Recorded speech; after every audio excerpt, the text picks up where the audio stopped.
기도하시고 예배를 시작하겠습니다. 사랑과 은혜가 많으신 하나님, 오늘도 감사합니다.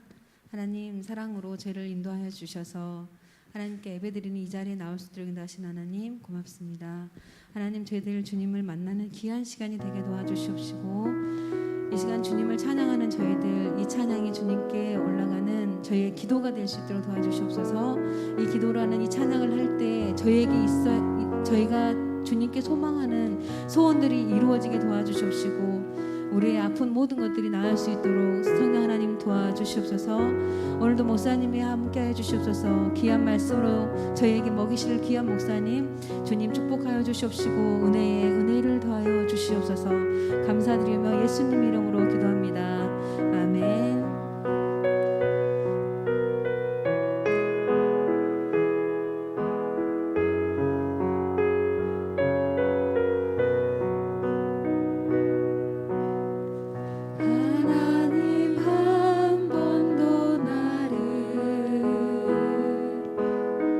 실망시킨 적 없으시고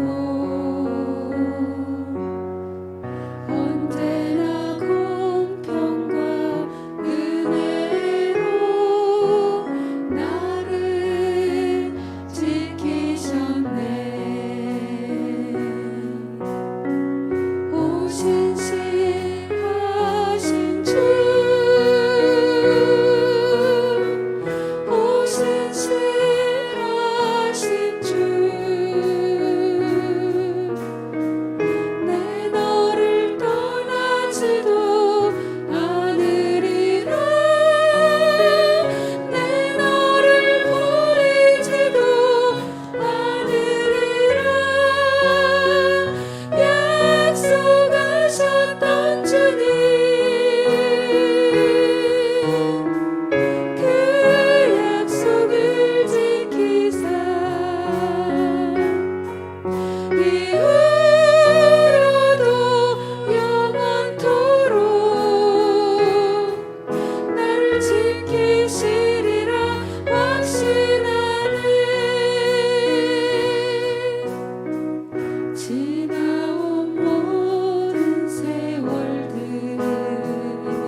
지나온 모든 세월들, 지나온 모든 세월들 돌아보아도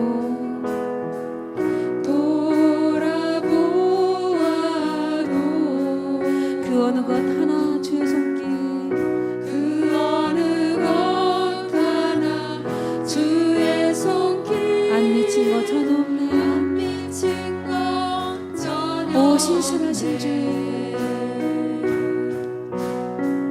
오 신실하신 주,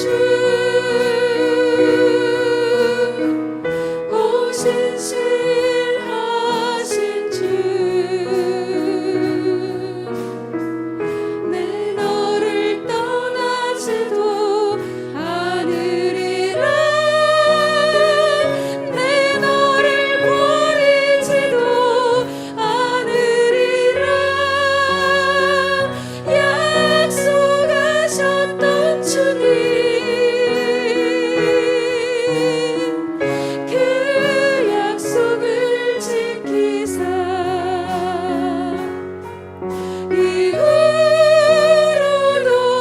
영원토록 나를 지키시리라 확신하네. 오신실하신 주, 오신실하신 주, 오신실하신 주, 주님을 찬양합니다. 오신실하신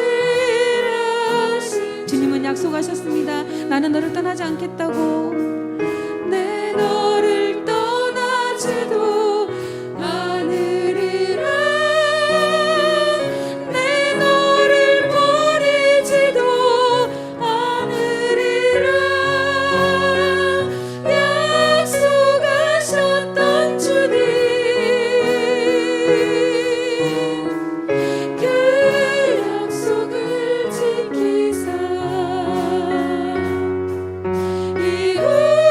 이후로도 영원토록 나를 지키시리라 확신하네. 나를 지키시리라 확신합니다. 나를 지키시리라 확신하네. 아멘. 박수 치시면서 찬양하겠습니다. 예수 믿으세요.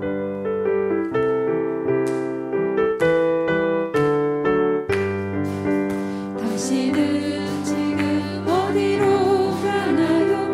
발걸음 무겁게 이 세상 어디 쉴 곳 있나요? 머물 곳 있나요? 예수 안에는 안식이 있어요. 평안이 넘쳐요.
하나님께 영광의 박수 드립니다. 아멘.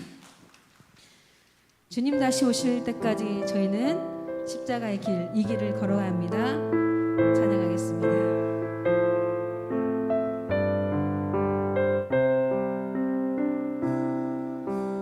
주님 다시 오실 때까지 나는 이 길을 가리라. 좁은 문 좁은 길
지금까지 저희들을 지키시고 항상 함께 하신 하나님 아버지, 오늘 밤도 저희들을 은혜 가운데 인도하시어 찬송과 기도로 예배하게 하시니 감사를 드립니다. 오늘도 주님의 전에 나오지 못하는 성도님들의 마음을 주께서 이루하여 주시고 늘 사모하는 마음으로 기도하게 하심으로 예배 시간마다 주의 전에 나와 함께 예배 드릴 수 있게 하여 주시옵소서. 저희들 주님의 뜻 안에서 살기를 원하지만 늘 부족하고 연약하여서 주님께서 원하시는 삶을 살지 못할 때가 너무나도 많습니다. 주님 긍휼히 여기시어 지키시고 보호해 주시기를 원하오니 늘 주님께서 함께해 주시고 저희들의 믿음이 더욱더 큰 믿음으로 자라게 주께서 도와주시옵소서. 우리 한마음교회가 이름처럼 모두의 마음이 한 마음이었으면 하지만 각자의 겉모습이 다르듯이 우리 마음이 서로 달라 때론 마음의 상처를 입기도 하고 서로에게 본의 아닌 상처를 주기도 합니다. 주여, 주님의 마음을 닮은 우리들이 되어서 서로 이해하고 격려하며 주님의 선하시고 인자하신 마음들을 갖게 하시고 주님이 기뻐하시는 교회 되게 하여 주시옵소서. 말씀을 전하시는 우리 목사님에게 성령의 능력을 더하여 주셔서 은혜의 말씀 전하게 하시고 말씀을 듣는 우리 모든 성도들에게 풍족한 은혜를 주셔서 우리의 심령들이 하나님의 원하시는 삶을 살 수 있는 귀한 역사 일어나게 하여 주시옵소서. 정말로 저희들 주님을 가까이 하는 저희들 되게 하여 주시옵소서. 이 시간 영광 받으시고 저희들에게 충만한 은혜 내려주시옵기를 간절히 바라오며 예수님의 이름으로 기도드렸습니다.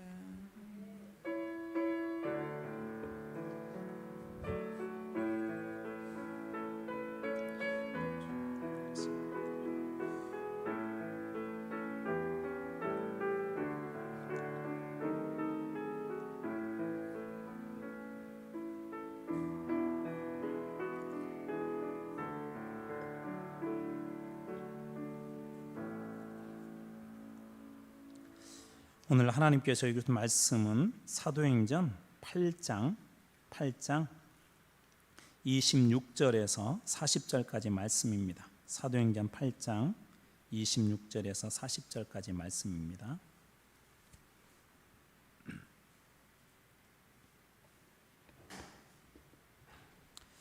한 절씩 교독하겠습니다.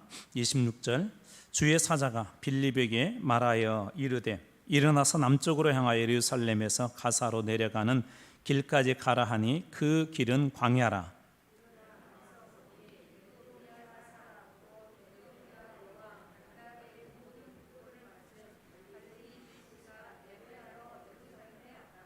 돌아가는데 수레를 타고 선지자 이사야의 글을 읽더라.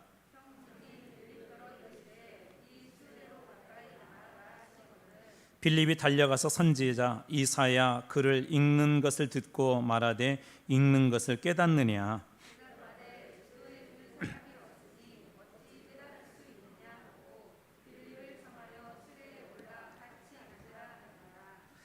읽는 성경 구절은 이것이니 일러스되 그가 도살자에게로 가는 양과 같이 끌려갔고 털 깎는 자 앞에 있는 어린 양이 조용함과 같이 그의 입을 열지 아니하였도다.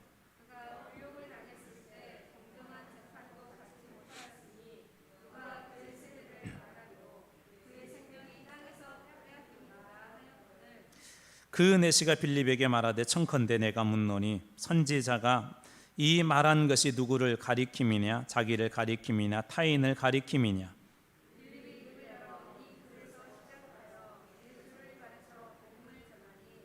길 가다가 물 있는 곳에 이르러 내시가 말하되 보라 물이 있으니 내가 세례를 받음에 무슨 거리낌이 있느냐. 없음. 38절 여러분 읽으시 바랍니다.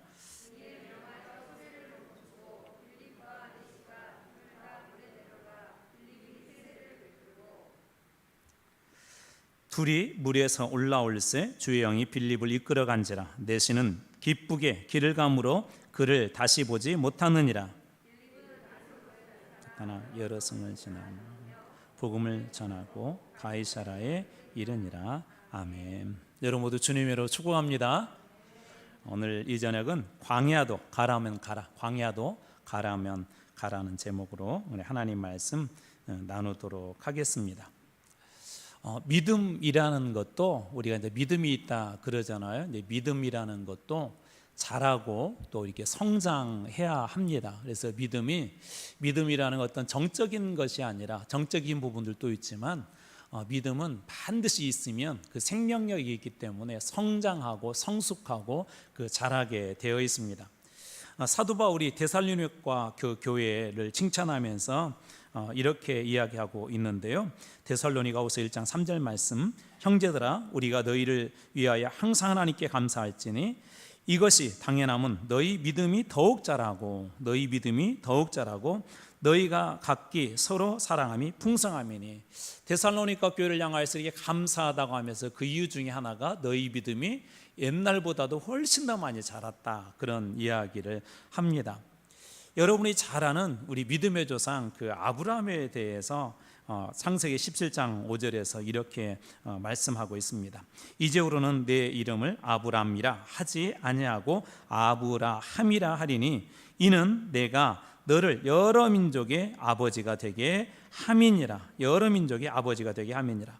하나님께서 아브라함을 아브라함으로 바꿔주시면서 여러 민족의 아버지, 그리고 심지어 믿음의 조상으로 이 아브라함을 이렇게 삼아 주시는데, 자 그렇다면 아브라함의 믿음은 어떻게 이렇게 자랐을까요? 아브라함 믿음은 정말 자라고 또 성숙하고 그렇게 하여서 하나님께서 정말 기뻐하실 만한 그런 믿음까지 그가 어떻게 자랄 수 있었던 걸까요? 성경 여러 곳에서 살펴볼 수 있는데 몇 곳만 제가 한번 찾아봤습니다. 먼저 창세기 12장 4절에 보면 이 본토 친척 아버지 집을 떠나라 그랬을 때 아브라함이 이렇게 반응합니다.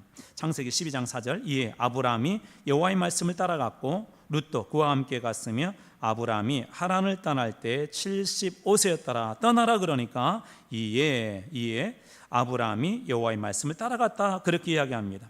그리고 창세기 12장 7절 말씀에 보면 여호와께서 아브라함에게 나타나 이르시되 내가 이 땅을 내 자손에게 주리라 하신지라. 이 땅을 내 자손에 주리라 하신지라. 자기에게 나타나신 여호와께 그가 그곳에서 제단을 쌓고 하나님께서 그 땅을 너한테 주겠다 그러니까 바로 그곳에서 즉각적으로 무엇을 하냐면 하나님 앞에 그 예배를 드립니다. 이게 뭐예요? 하나님 말씀하신 그 약속을 저도 믿습니다. 그렇게 될 걸 믿습니다라고 이 아브라함이 하나님 앞에 무릎 꿇는 장면이 등장합니다. 또 창세기 13장 14절에 보면 롯이 아브라함을 떠난 후에 여호와께서 아브라함에게 이르시되 너는 눈을 들어 너희 있는 곳에서 북쪽과 남쪽 그리고 동쪽과 서쪽을 바라보라.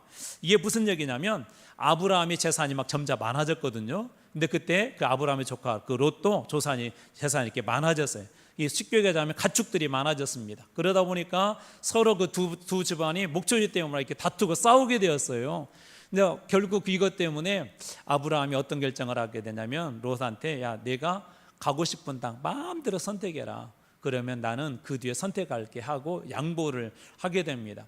그리고 나서 이제 그 롯이 좋은 땅을 갔는데 성경에 보니까 마치 여호와의 동산과 같았다. 그 소돔과 그 고모라가 있었던 그 땅을 이 롯이 선택을 해서 갑니다. 이게 최고의 그때 당시에 황금 땅으로 갔던 것이죠. 그리고 나서 하나님 주신 말씀이 방금 여러분에게 읽어드렸던 23장 4절입니다. 이 롯이 떠난 후에 아브라함에게 아브라함 아무것도 보이지 않지 그러나도 동서남북 바라봐. 네가 보는 그 모든 땅은 너한테 줄게. 하나님께서 그런 그 약속을 하십니다.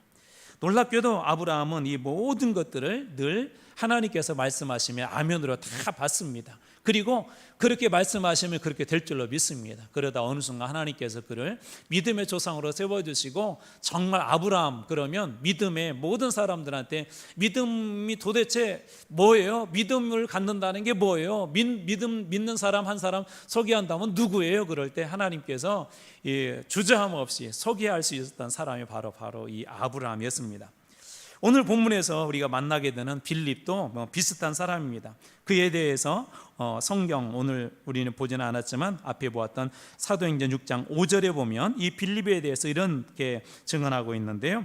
온 무리가 이 말을 기뻐하여 믿음과 성령이 충만한 사람 스데반과 또 빌립과, 이게 무슨 얘기냐면 이제 초대교회가 헬라파 그 과부들과 히브리파 과부들이 있었는데 이 헬라파 과부들이 자꾸 구제해서 제외가 되게 되니까 이 문제 때문에 소위 그 집사님들을 이렇게 세웁니다.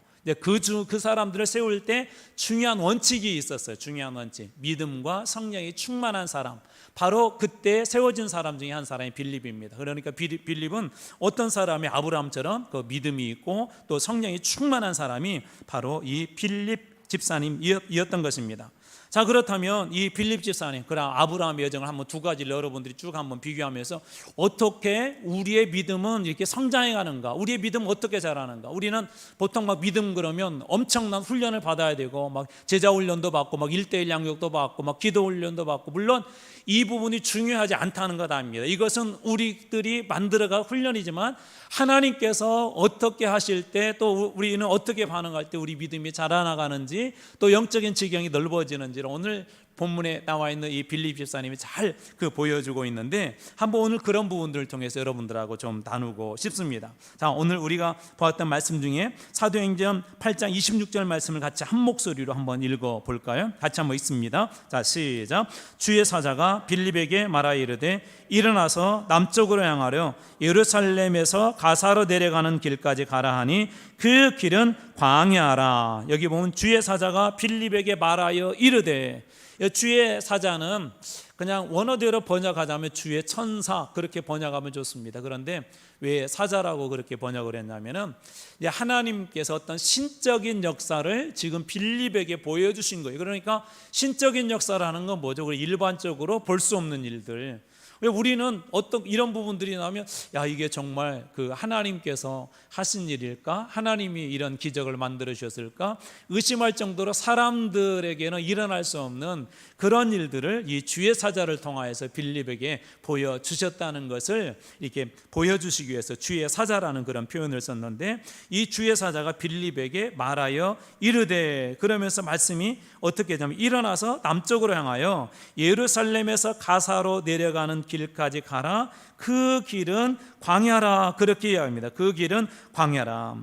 여기에서 말하여 이르되라는 말이 있는데요. 여기 이르되라는 말이 그 헬라어로 레고라는 말, 레고. 그러니까 말하다 그런 의미도 있지만 권면하다, 명령하다 그런 뜻도 있습니다. 그러니까 주의 사자가 빌립에게 그냥 단순히 야, 저 예루살렘에서 가사로 내려가는 그 길로 가, 그것이 아니라 가라라고 분명하게 그렇게 명령하여 주고 있음을 보게 됩니다. 그리고 실제적으로 일어나서라고 하는 저 단어가 원어에서는 정확하게 명령형으로 쓰여 있습니다. 그러니까 갑자기 어느 날 짠하고 주의 천사가 빌립에게 나타나가지고 야, 빌립, 예루살렘에서 그 가사로 너 내려가는 그 길 있지, 그 길로 가. 특별히 그 길 중에서도 이제 끝부분은 예루살렘에서 가사까지 가는 그 가사의 끝부분은 그 좋은 땅입니다. 그러나 이제 예루살렘을 벗어나자마자 얼마 안 가서부터는 광야길이에요. 바로 그 길로, 구체적으로 그 광야의 길로 이 빌립에게 그렇게 가라고 말씀하여 주고 있습니다.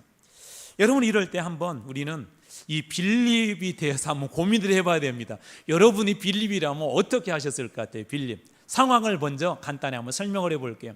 이전에 어떤 일이 있었냐면, 이제 여러분이 잘 아는 스데반 집사님이 순교를 하고 나서 초대교회 막 핍박이 심해지니까 예루살렘에 있는 제자들이 흩어지기 시작했어요.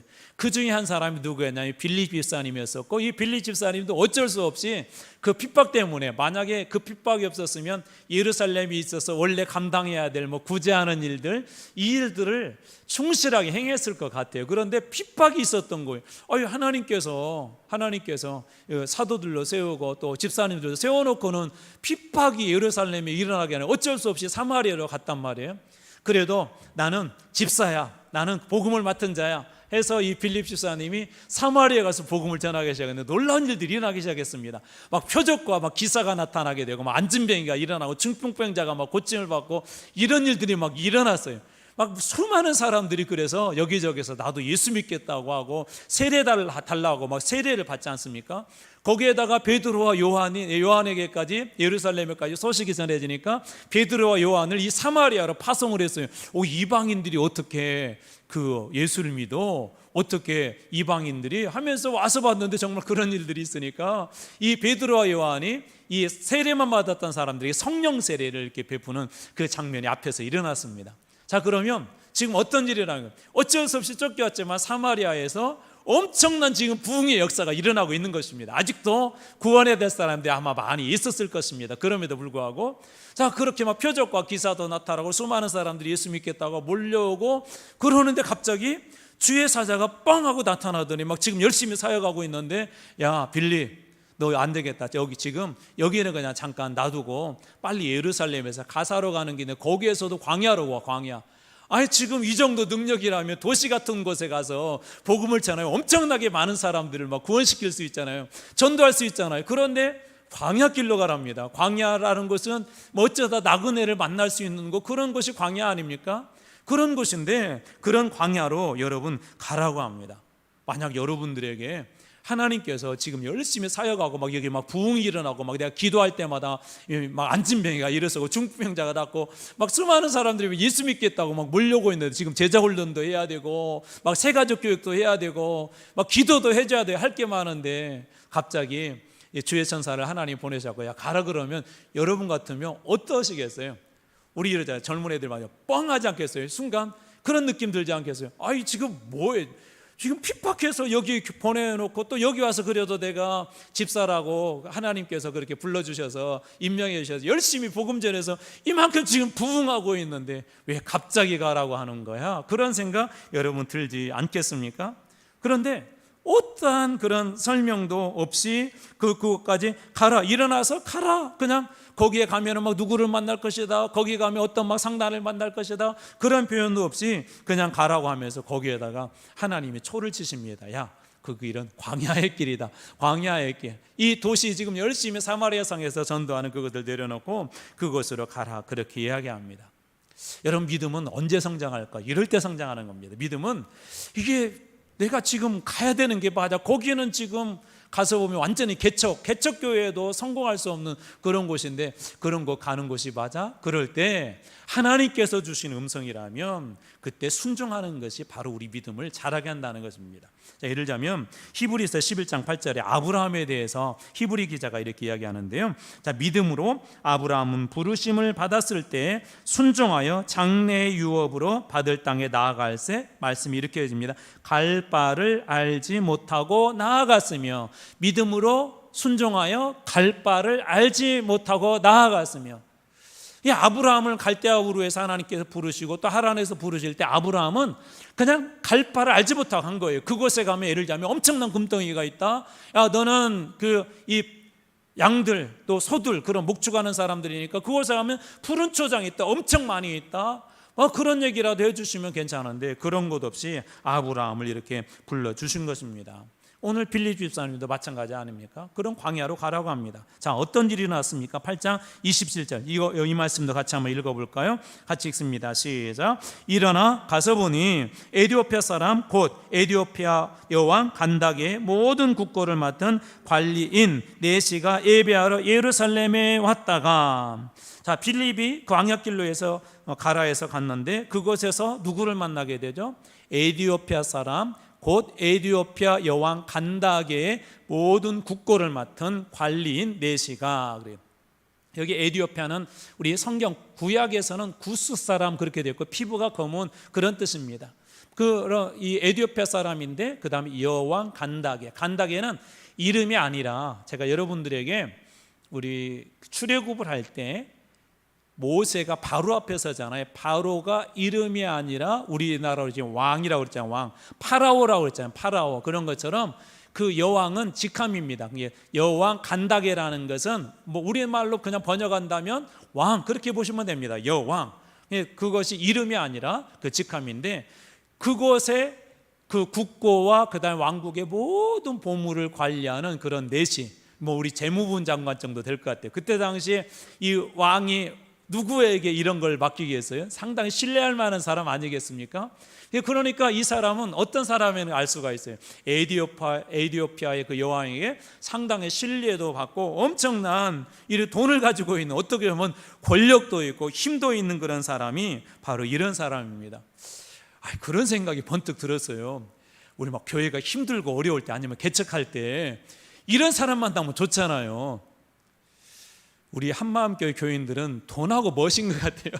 저는 그럴 것 같아요. 막 개척을 할 때 막 개척할 때 열심히 전도했는데 하나님께서 야 어디 광야로 가라고 딱 갔는데 거기에서 만난 사람이 막 재무장관에다가 이 사람이 뭐 맘만 먹으면 왕의 그 국고에서 얼마를 떼어줄 수 있는 막 그런 도 있으면 얼마나 좋아요. 개척할 때 조금 떼어줘서 막 교회도 멋지게 짓고 막 이 찬양팀이나 막 이런 데를 또 이 사례비 주어서 막 좋은 사람들 데려다가 멋지게 막 찬양도 하고 그러면 얼마나 좋겠어요. 많은 분들이 우리가 이런 일들을 만나게 되면 자꾸 인간적으로 이렇게 계산을 하려고 합니다. 그런데 여러분 빌립의 뒤의 모습을 여러분 보시면 아실 겁니다. 빌립은 그렇게 하지 않습니다. 우리는 보통 그런 것을 만나면 야 이게 무슨 행제야? 하나님께서 보내라고 하는 이유가 있었네. 하나님께서 나에게 지금 이 사마리아가 선교하는데 복음 전하는데 선교비가 부족하니까 막 이 사람 통해서 물질 많이 주려는 것보다 많은 사람들은 자칫 잘못하면 이렇게 생각할 수 있다는 것입니다. 그런데 이 빌립은 어떻게 했을까? 우리 뒤에서 계속 한번 말씀을 보겠습니다. 자, 28절. 자, 이 사람이 돌아가는데 수레를 타고 선지자 이사야의 길을 읽고 있었다라고 그렇게 이야기합니다. 자, 이 사람이 예루살렘에 무슨 이유인지는 알 수는 없지만 예루살렘 아마 이 사람도 하나님을 믿었던 사람 같습니다. 그래서 구약 율법대로 1년에 3차례 와서 예루살렘에 와서 예배를 드려야 되는데 예배를 드리고 돌아가는 도중에 수레에서 이 사람이 지금 하고 있는 게 뭐냐면 이사야서를 읽고 있었다 그렇게 이야기합니다. 자, 이것을 지금 누가 보고 있는 거죠? 빌립 집사님이 지금 보고 있는 거예요. 빌립 집사님이. 제가 이걸 보면서 야 믿음의 사람은 보는 게 다르다. 믿음이 없는 사람은 뭐라고 생각한다고요? 야 이분 통해서 내가 선교비 엄청 많이 후원받겠네. 교회도 막 지을 수 있겠네. 그렇게 생각하는데 이 빌립은 그게 보는 게 아니라 그 사람 이 간다게 에티오피아 여왕 그 간다게의 국고를 맡은 자 그 내시의 손에 들려져 있는 그리고 그가 이사야서를 읽고 있는 그런 모습을 이렇게 보게 됩니다. 여러분 하나님께서 종종 우리에게 어떤 모습을 보게 하시는 그 이유가 있어요. 여러분들의 그 소식을 듣게 하신 이유가 있어요. 그런데 어떤 분들은 그럴 때 민감하게 반응하신 분들이 있습니다. 예를 들면 우리 교인 중에 누가 갑자기 지금 건강이 안 좋아졌습니다 라고 여러분들의 귀에 들려졌을 때 여러분은 어떻게 하십니까? 아니요, 어느 날 갑자기 가다 보니까 그분이 큰 사고를 당해서 눈으로 보았을 때 여러분은 어떻게 하시겠습니까? 제가 느헤미야에서 여러분들에게 말씀 나누면서 왜 보게 하셨습니까? 왜 듣게 하셨습니까? 하면서 여러분들하고 주일 아침에 한번 말씀을 나눈 적이 있습니다. 어느 날 느헤미야가 이제 편하게 이렇게 포로로 잡혀갔지만 그가 술 맡은 관원장이 이렇게 관원장까지 올라가지 않습니까? 그런 자리에서 어떻게 보면 이제 포로로 잡혀왔지만 성공한 사람이 되어서 편하게 있는데 어느 날 예루살렘에서 소식이 들려옵니다. 예루살렘 성이 다 무너져 버렸고 그곳에 있는 백성들은 성이 무너져서 보호를 받지 못해서 지금 꼴이 아닙니다. 저들은 맨날 공격당하고 빼앗기고 막 지금 형편이 없습니다. 예루살렘 성벽은 무너지고 백성들의 삶은 형편이 없습니다. 그 소식을 왜 하나님은 느헤미야로 하여금 듣게 했냐는 것입니다. 왜 하나님께서는 이 빌립을 이곳으로 보내서 광야길로 보내고 거기에 있는 그 내시가 이 이사야서를 읽고 있는 이 장면을 이렇게 보게 하셨을까요? 우리는 하나님이 무엇인가 보게 하셨거나 무엇인가 듣게 하셨을 때 그냥 흘려보내서는 안 됩니다. 거기에는 분명히 하나님이 듣게 하시고 또 보게 하신 중요한 그런 뜻들이 있기 때문에 그렇습니다. 그런데 믿음의 사람들은 그런 순간의 장면들을 놓치지 않습니다. 예를 들자면 여러분이 잘 아는 그 모세가 이제 광야에서 40년 훈련을 받잖아요. 훈련을 받고 훈련이 끝날 때쯤에 떨기나무 가운데 불이 이렇게 붙었는데 떨기나무가 타지 않는 이상한 장면을 목격을 하게 됩니다. 만약에 우리가 그런 장면을 보면 우리가 세상에 이런 일이 하면서 야 방송국에다 전화해야 되겠다. 이건 방송국에다 전화해야 될 일이 어떤 사람은 그렇게 이야기하지 않겠습니까? 왜냐하면 떨기나무는요 센 바람에 서로 이렇게 부딪히기만 해도 자칫 열이 나서 불에 타서 그냥 나무가 쉽게 타서 없어져 버리는 것이 그 떨기나무랍니다. 그런데도 그 떨기나무가 불이 붙었는데도 타지도 않는 그 신비한 광경을 보았습니다. 왜 하나님은 모세에게 그것을 보여주셨을까요? 예전에 이것은 여러분들한테 한번 설명드렸는데, 이 떨기나무는 볼잡을 것도 없는 지금 이스라엘의 형편을 이야기하는 거예요. 이스라엘은 그냥 조그만 작은 그 바람에도 이렇게 흔들려서 불에 타서 없어질 것 같은 그런 볼품없는 민족이지만, 그런 민족 가운데 하나님의 불이 임한 것을 보여주심으로 모세로 하여금 이제 진짜 그에게 맡겨진 사명의 첫걸음을 시작할 수 있도록 하나님께서 그런 것들을 보여주신 것입니다. 그러니까 순간의 장면이지만 거기에도 하나님께서 보게 하시고 듣게 하신 데는 그런 중요한 것들이 있다는 거예요. 하나님께서 그래서 이 빌립을 그곳에 가게 했던 것입니다. 자, 이 빌립이 그곳에 가서 어떻게 합니까? 그곳에 가서 했던 것들이 어떤 것들입니까? 8장 29절 말씀 보면 이렇게 말씀이 이어지는데요. 한번 그 말씀 같이 한번 읽어보겠습니다. 8장 29절 다시 시작. 성령이 빌립더러 이르되 이 수레로 가까이 나아가라 하거늘. 자, 이번에는 어떻게 해요? 자, 이사야서를 읽고 있었는데 이 수레로 가까이 나가라 그렇게 이야기합니다. 제가 이 장면을 한번 머릿속으로 상상을 해봤어요. 지금 이 사람이 어떤 사람이에요? 그냥 우리나라 생각하는 그런 내시 정도가 아니라 이 사람은 지금 국고를 맡은 내무부 장관이란 말이에요. 왕에게 신뢰받는 사람입니다. 그러니까 이 여왕에게 있어서 이 내시는 중요한 사람이었을까요? 아니면 별로 중요치 않는 사람이었을까요? 중요한 사람이었을 것입니다. 심지어 예루살렘에 가서 예배드리고 오겠다라고 했을 때 그것을 허락할 정도라면 아주 상당히 나는 너 없으면 안 돼. 너만이 우리나라의 국거를 책임질 수 있어. 상당히 신뢰를 받은 사람이었을 것입니다. 그래서 제가 한번 상상을 해봤어요. 그때 혼자 이 마차를 끌고 수레를 타고 예루살렘에 와서 예배를 드리고 갔을까? 절대 그러지 않았을 것 같아요. 더군다나 그 광야의 길에 수많은 강도들도 있고 여러 가지 상황이 일어날지 모르잖아요. 이 사람이 이렇게 되면 여왕으로서는 엄청난 손해일 것 같다는 그런 생각이 들었습니다. 그러면서 모르겠어도 이 성경에는 기록되어 있잖아요. 이건 그냥 상상입니다. 호위무사들이 딱 지키고 있지 않았을까 그런 생각이 이렇게 들어요. 그런데 갑자기 가라에서 가서 봤더니 거기 내시가 있는 것을 보게 되고 또 이사야서 읽기는 보게 되고, 근데 이번에는 성령께서 직접 또 빌립에게 이렇게 말씀하시되 이르시되 이 명령하기를 이 수레로 좀 더 가까이 가라 그럽니다. 가까이 가라. 여러분 예를 들어서 이번에도 그 일본에서 이 큰 어려운 일들이 있었잖아요. 전 총리였던 그 아베가 이렇게 사람들에게 한 사람에게 어려운 일을 당하지 않았습니까? 이런 중요한 인물 뒤에는 늘 누군가가 죽일 수 있는 그런 위험이 있기 때문에 이런 사람들 주변에는 누가 있냐면 지키는 사람들이 있습니다. 그런데 이 성령님께서 그러는 거예요. 광야에 온 것도 황당한 일인데 이번에는 가까이 가라 그럽니다. 저 같으면 순간 그럴 것 같아요. 가까이 가다가 저 사람들이 저에게 제가 죽이러 온 사람인 줄 알고 저격하러 온 사람인 줄 알고 저 죽이면 어떡하면 제가 그런 두려움이 들 것 같은데요. 어떻게 빌립이 반응을 하냐면 8장 30절 말씀에 이렇게 반응합니다. 빌립이 달려가서 선지자 이사야의 글 읽는 것을 듣고 말하되 읽는 것을 깨닫느냐. 빌립이 어떻게 한다고? 이번에는 달려갔다 그렇게 이야기합니다. 달려갔다. 제가 이런 모습을 보면서 빌립이 정말 아브라함 같은 사람이구나 이런 거예요. 하나님께서 여러분 믿음을 이렇게 잘 성장하도록 여러분 내 스스로 내 믿음이 작년보다는 그래도 좋아졌네 그렇게 여러분 생각되어졌을 때 한번 뒤를 잠깐 바라보십시오. 언제 믿음이 성장할까요? 하나님께서 말씀을 통해서 때로는 성령을 통해서 우리들에게 말씀해 주는데 그때마다 그것이 내 생각하고 맞지 않더라도 그 말씀에 순종해서 달려갈 때 어느 순간 나도 모르게 믿음이라는 근육이 생기기 시작합니다. 근력이라는 게.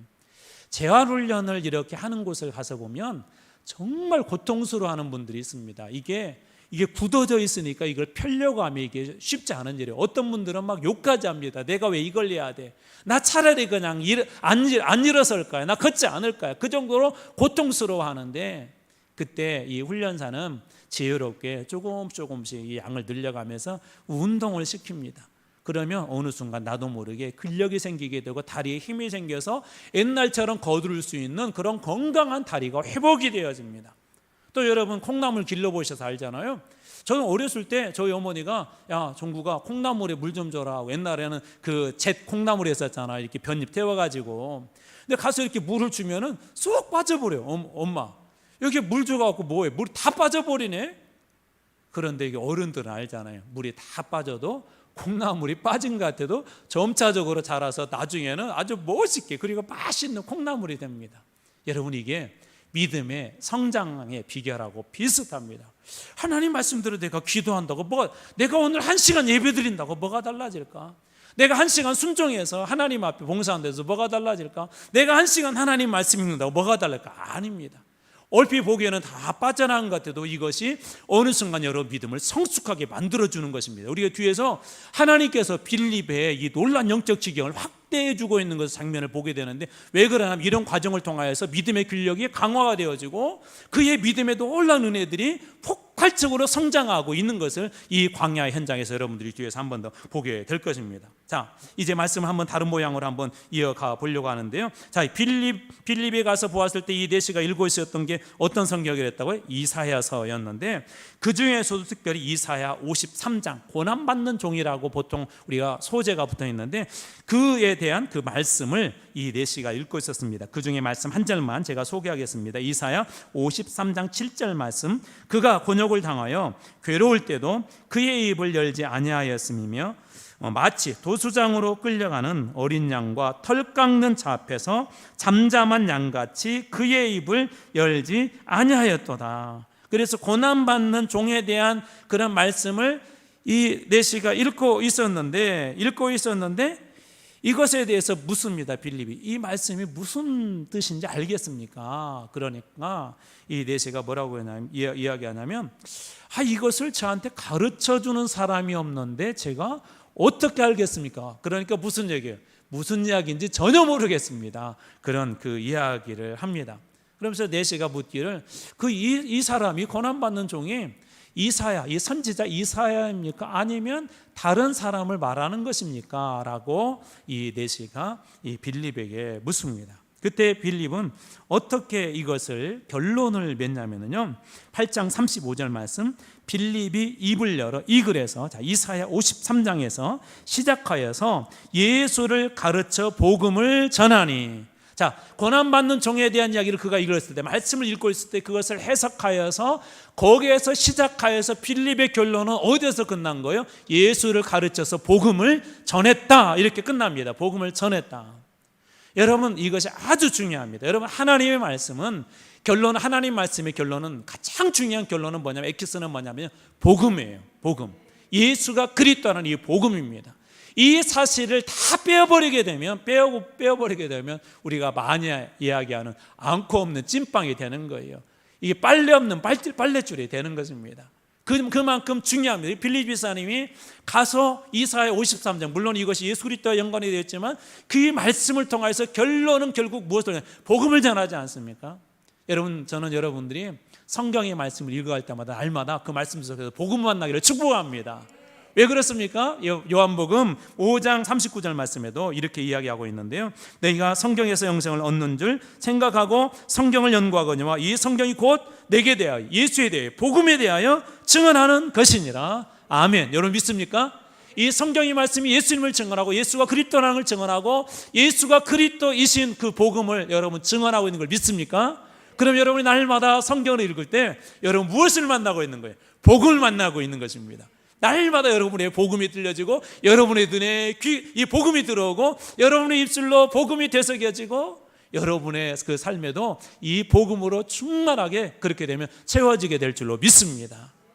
이 빌립은 이 전도자로서 이사야 53장에 시작해서 결국 그가 전한 것은 복음이었었고 결국 전한 것은 그 예수 그리스도였습니다. 예수 그리스도. 자, 그 다음에 놀라운 장면으로 이제 말씀이 이어지는데요. 갑자기 이분이 이렇게 이야기하는 겁니다. 자, 어떤 그 이야기를 하냐면 그러면 제가 좀 세례를 받아도 되겠습니까? 세례. 이게 세례를 받는다는 그런 결단은 정말 실은 좀 어렵습니다. 쉽지 않습니다. 오늘 이제 그 우리 이현화 집사님, 그 시아버님 대신 우리 김양수 성도님 이렇게 오늘 가서 저희들이 입관 예배를 이렇게 드렸는데, 제가 우리 김양수 성도님 이렇게 처음 이렇게 배웠을 때 이분은 저희 교회는 한 번도 나오시지는 않으셨습니다. 그런데 이제 건강이 안 좋고 그 병이 한 3개월 정도밖에 이게 못 사신다는 그런 얘기를 듣고 제가 병원에 한번 신방을 좀 이렇게 하고 싶어서, 그때 당시 이제 전대병원에 이제 입원하고 계셨는데 코로나가 그때도 뭐 한창 있었어요. 그래서 입원실로 이렇게 올라가는데 아무도 못 올라가고 저만 혼자 이렇게 올라가게 이렇게 되었습니다. 입원실에 올라가서 이렇게 복음을 전하는데 이분이 놀랍게도 그냥 복음을 받아들이는 거예요. 그래서 어르신 제가 기도해드려도 되겠습니까? 그랬더니 좋다는 거예요. 힘이 없으셔가지고 그냥 누워서 계속 듣고, 그리고 기도해드려도 좋겠다는 거예요. 그래서 예수님 구주를 영접하시겠습니까? 그래서 당신이 그렇게 하시겠다고 제가 이제 이렇게 기도를 해드렸는데, 그리고 나서 이제 이렇게 저는 신방이 끝나고 돌아왔는데 그 다음에 놀라운 일이 생겼습니다. 이야기를 듣고 보니까 우리 김양수 성도님께서 이분이 평생 얼마나 이렇게 강직하게 사셨던지, 자식들 중에 우리 따님들 중에 예수를 잘 믿는 분들이 계시는데 이분들이 몇 번 복음을 전한다, 나는 안 믿는다 그렇게 거절하셨는데, 저는 그날 가서 깜짝 놀라, 어떻게 이런 일도 일어났지. 나중에 알고 봤더니 우리 따님들이 계속 그 아버님을 위해서 기도하신 거예요. 이게 이미 제가 갔을 때는 다 녹여놓고 저는 그냥 가서 말씀 전하면 그냥 다 받을 그런 상태가 된 겁니다. 그리고 기도하자고 하니까 기도도 그대로 아멘하고 다 아멘으로 입술로 그렇게 시인하시더라고요. 그리고 나서 이제 또 다른 병원으로 옮기셔서 이게 남은 시간을 이렇게 보내는데, 또 어느 날 세례를 이렇게 또 받으시겠다는 거예요. 세례를. 그래서 가서 다시 한번 확인을 했죠. 정말 예수님이 구주시라는 걸 믿습니까? 그랬더니 믿는다는 거예요. 그리고 이렇게 세례를 받으셨는데, 이분한테 제가 배운 것 중에 하나 뭐냐면 30년 이상을 매일매일 일기를 쓰셨대요. 무엇을 쓰십니까? 그랬더니 그날 있었던 일도 쓰고 좋은 일도 쓰고 안 좋은 일도 쓰고 매일매일 하루를 자기 자신을 돌아보신 거예요. 그러니까 어떻게 보면 예수 믿는, 그리고 저보다도 훨씬 나으시다, 하루하루를 이렇게 잘 정리하신 분이십니다. 그런데 오직 예수만 없었던 분이에요. 그런데 거기 일기장에다가 어느 날부터 기도문을 이분이 쓰시게, 정말 간절한 마음으로, 우리 이현아 집사님 이 증언에 의하면 아버지의 그 마음이 느껴지더래요. 그 간절한 기도의 그 마음이 거기에 느껴지더래요. 하나님 앞에 히스기야가 글로 써서 한 것처럼 하나님 앞에 그렇게 올렸던 것입니다. 여러분, 한 사람이 내가 예수 믿겠습니다, 여러분 복음 전해보셔서 알지만 이게 쉽지 않습니다. 거기에서 그냥 입술로 시인하는 것도 어렵고요, 세례를 받는다는 것까지 간다는 건 더 어렵습니다. 그런데 더군다나 지금 이 광야에서 말도 안 되는 그런 일들이, 만약 빌립 집사님이 하나님 아시잖아요, 지금 사마리아도 지금 이렇게 전도할 사람도 많고 지금 세례 줘야 될 사람도 많은데 하고 거부했다면, 어쩌면 이 사람은 평생 복음도 제대로 알지도 못했을 것이고 세례도 받지 못했을 것입니다. 그런데 놀랍게도 이 사람이 세례를 받게 됩니다. 그래서 물이 있는 곳에서 이제 세례를 베풀었습니다. 그 다음에 진짜 놀라운 장면으로 이어지는데요, 사도행전 8장 39절 말씀, 이 말씀 같이 한번 읽어볼까요? 자, 시작. 같이 다시 읽습니다. 시작. 둘이 물에서 올라올새 주의 영이 빌립을 이끌어 간지라 내시는 기쁘게 길을 가므로 그를 다시 보지 못하니라. 여러분은 어떤 생각이 드세요? 저는 먼저 뒷부분부터 내시는 기쁘게 길을 갔다. 왜 기쁘게 길을 갔을까요? 그가 복음을 만났기 때문에 그런 거예요. 진짜 복음, 그동안에 자기 인생에 풀리지 않은 그런 문제를 빌립 집사님을 통해서, 말씀을 통해서 복음을 만났기 때문에 그런 것입니다. 여러분이 앞에서 보았던 말씀 중에 이런 말씀이 있어요. 그 성에 성령과 기쁨이 충만했다. 여러분, 복음이 드러나는 것은 이런 하늘의 기쁨이 여러분 충만합니다. 저는 여러분의 삶에 날마다 이 복음이 충만해서 기쁨으로 충만하게 여러분을 축복합니다. 자, 그 다음에 앞에 부분을 좀 살펴봐야 됩니다. 자, 둘이 물에서 이렇게 올라왔는데 이번에 또 이렇게 주의 영이 빌립을 이끌어갔다는 게 뭐냐면 강제로 이 두 사람을 분리시켰다는 거예요. 거기에서 좀 간증도 더 나누면 좋잖아요. 그리고 이왕이면 저 같으면 뭐 선교 후원도 좀 받고 싶었을 것 같아요. 근데 그 모든 걸 순간에 이제 다 하고 나서 바로 이끌어서 이 빌립 집사님을 성령이 또 다른 곳으로 이렇게 이끌어 가버립니다. 그러니까 지금 빌립 집사님의 여정을 한번 봅시다. 주의 전사가 야 가라 해서 가고, 또 이번에는 또 가까이 가라니까 달려서 가고, 또 세례까지 주었어요. 그리고 그랬는데 이번에는 또 성령이 강제적으로 그를 이끌어서 다른 곳으로 이렇게 데리고 가버리는데, 바로 제가 오늘 여러분들한테 가장 중요하다고 전했던 그 말씀을 이 말씀에서 한번 나눠 보려고 합니다. 바로 40절 말씀입니다. 우리가 같이 한번 읽어볼까요? 40절. 자, 시작. 빌립은 아소도에 나타나 여러 성을 지나다니며 복음을 전하고 가이사라에 이르니라. 여러분, 예루살렘이 있고 좀 더 위에 사마리아가 있거든요, 북쪽으로. 그리고 아까 예루살렘에서 가사라고 하는 것은 약간 남서쪽으로 이렇게 내려가야 돼요. 내려가고 이 가사에서 바로 그 위쪽이 아소도라는 곳이 있는데, 이 아소도는 여러분이 한 번 정도 구약에서 들어봤던 그 지명입니다. 어디냐면 아스돗이라는 곳입니다. 아스돗. 혹시 들어보셨나요? 여기에는 다곤 신상이 있어요. 다곤 신상. 이 물고기 신인데, 물고기를 섬기는 그런 신이 있는 곳이 바로 이 다곤 신상이 있던 것이 바로 이 구약의 그 아스돗이라는 곳입니다. 이곳에서 어떤 일이 있었냐면, 사울 왕이 전쟁에 나갈 때 언약궤를 가지고 가잖아요. 블레셋하고 싸울 때 그때 이 언약궤를 빼앗겨 버렸어요. 그러자 이 사람들이 언약궤를 자기들이 있는 그 신에다 갖다 놓거든요. 그런데 아침에 일어났더니 그 신들의 목이 다 부러져 버린 거예요. 이런 일들이 일어났던 곳이 바로 이곳입니다. 바로 그런 것이 그 아스돗이에요. 그리고 심지어 우리 느헤미야서 재밌게 봤잖아요. 새벽기도 때 느헤미야 때 성벽 건축을 방해했던 그 세 사람 생각나십니까? 산발랏, 도비야, 그리고 게셈이라는 사람인데, 이 사람들과 더불어 이름은 나오지 않았지만 군중으로서 이 일을 방해하는 사람이 있었는데 바로 아스돗 사람들이었습니다. 아스돗 사람들. 그러니까 역사적으로 보면 블레셋 땅이었기 때문에 끊임없이 이스라엘과 대립의 땅이었었고, 그들의 신앙의 중심적지 우상이 창궐한 곳이었었고, 느헤미야 시대 때는 이들로 하여금 끊임없이 이 성벽 재건을 방해했던 땅이었을 뿐만 아니라 심지어 아스돗 사람들과 유대인들이 통혼을 함으로써 영적으로 혼탁해지게 만들어버린 그 땅이 바로 이 아스돗입니다. 여러분 감이 오십니까? 어떤 감이 여러분 혹시 오세요? 자, 다시 한번 정리해 볼게요. 빌립 집사님이 사마리아에서 사역을 하다가 예루살렘에서 가사로 내려가는 길로 가라에서 이렇게 갔는데 거기에서 내시를 만나게 되었고 그에게 세례까지 주었어요. 그런데 이번에는 아스돗이라는 곳으로 이렇게 이 발을 이렇게 옮겨 주십니다. 바로 그런데 그곳이 어떤 곳이었다고요? 영적으로 역사적으로 볼 때 가장 혼탁한 곳이에요. 사마리아는 그 이스라엘 사람들에게 볼 때 뭐 사람 개취급하지 않아서 그렇지, 하나님이 볼 때는 만약에 하나님이 보셨다면 이 두 곳의 영적인 상태를 본다면 이 아스돗이라는 곳도 오늘 우리가 본문에서 만나게 되는 이 아소도라는 곳도 영적으로 상당하게 아주 엉망인 지역입니다.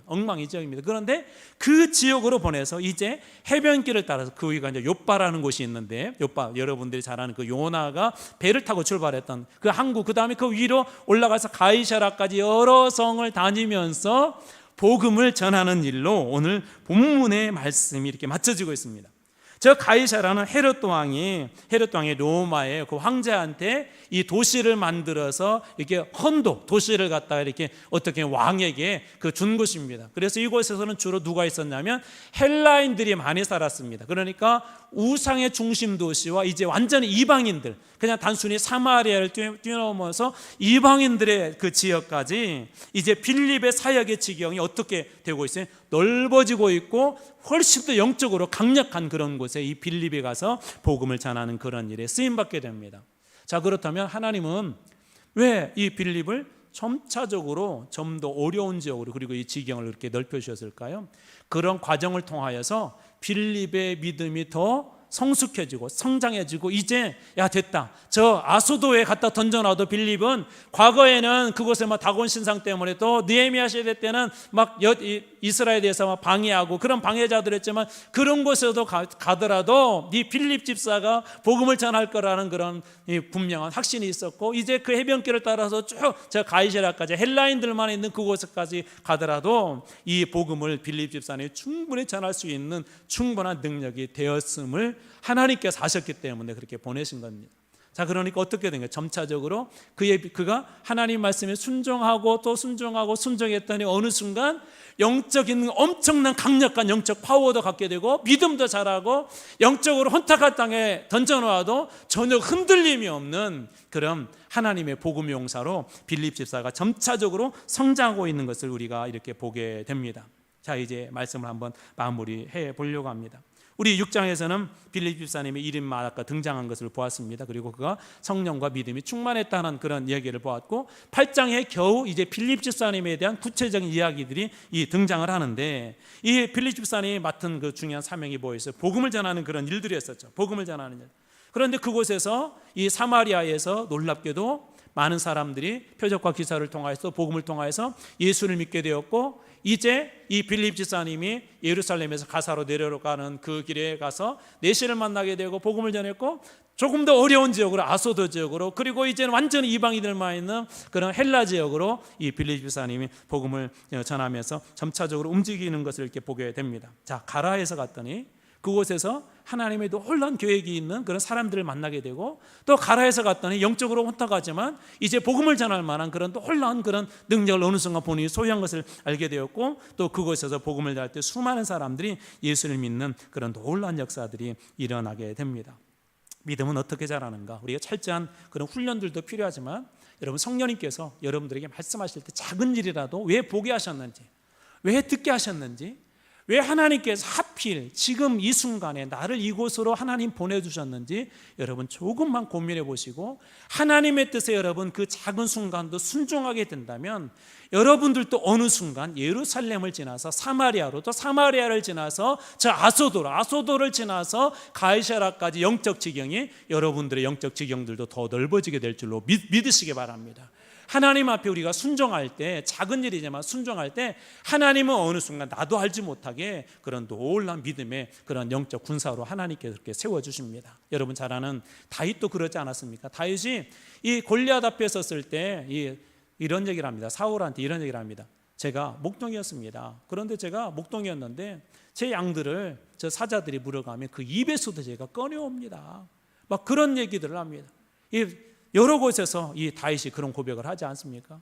그게 무슨 얘기예요? 그걸 통하여서 점차적으로 믿음이 커간 거예요. 하나님이 함께 하시면 못 이길 자가 없다. 하나님이 함께 하시면 골리앗도 무너진다.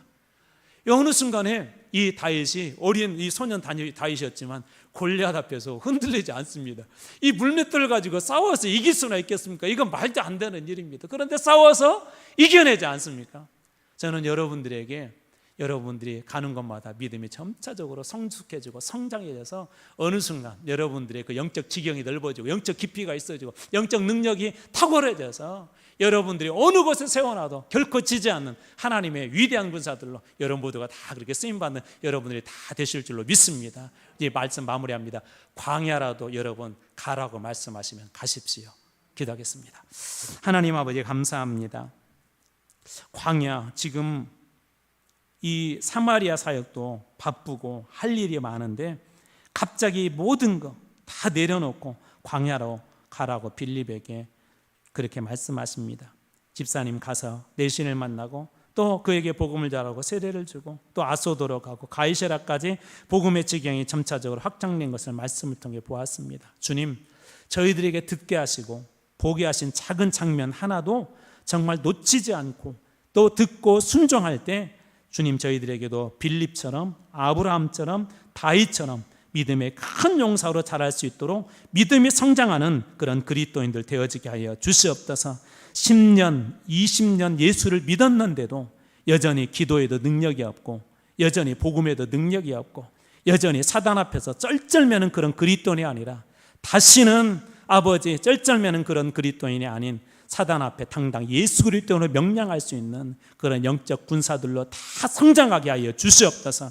그래서 우리 한마음교회 성도들이 가는 곳마다 사단의 견고한 진들이 무너지게 하여 주시고 하나님의 복음이 확장되어지게 하여 주시옵소서.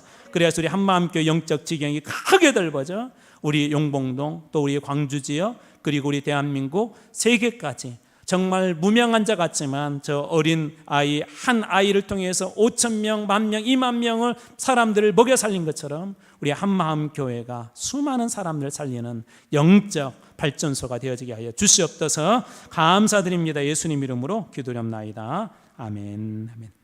우리 말씀을 생각하며 우리 505장 우리 찬양 드리도록 하겠습니다.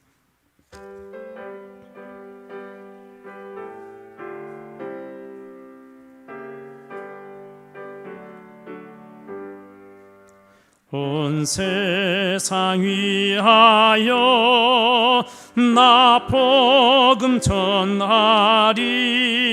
만 백성 모두 나와서 주 말씀 들으라. 죄 중에 빠져서 헤매는 자들아, 주님의 음성 듣고서 너 구원 받으라. 전하고 기도해 매일 증인 되리라. 세상 모든 사람 다 듣고 그 사랑 알도록 온 세상 위하여 이 복음 전하리. 저 죄인 회개하고서 주 예수 믿으라. 이 세상 구하려 주 돌아가신 것 나 증거하지 않으면 그 사랑 모르리. 전하고 기도해 매일 증인 되리라. 세상 모든 사람 다 듣고 그 사랑 알도록 온 세상 위하여 주의 임하니. 주 예수 이름 힘입어 이 복음 전하자. 먼 곳에 나가서 전하지 못해도 나 어느 곳에 있든지 늘 기도 힘쓰리. 전하고 기도해 매일 증인 되리라. 세상 모든 사람 다 듣고 그 사랑 알도록. 하나님 감사합니다. 오늘 또 이렇게 예배를 드리러 주의 성전에 나오며 빈손으로 나오지 아니하고 감사한 금으로 소득의 11조로 여러 가지 모양으로 주님 앞에 드린 손길이 있습니다. 그 가정을 복되게 하여 주시고 자녀들을 축복하게 하여 주시고 무엇보다도 예수님의 은혜가 날마다 머무는 가정과 기업되어지게 하여 주시옵소서. 감사드리며 예수님 이름으로 기도드리옵나이다. 아멘. 이제 주기도문으로 마치겠습니다. 하늘에 계신 우리 아버지, 아버지의 이름을 거룩하게 하시며 아버지의 나라가 오게 하시며 아버지의 뜻이 하늘에서와 같이 땅에서도 이루어지게 하소서. 오늘 우리에게 일용할 양식을 주시고 우리가 우리에게 잘못한 사람을 용서해 준 것 같이 우리 죄를 용서해 주시고 우리를 시험에 빠지지 않게 하시고 악에서 구하소서. 나라와 권능과 영광이 영원히 아버지의 것입니다. 아멘.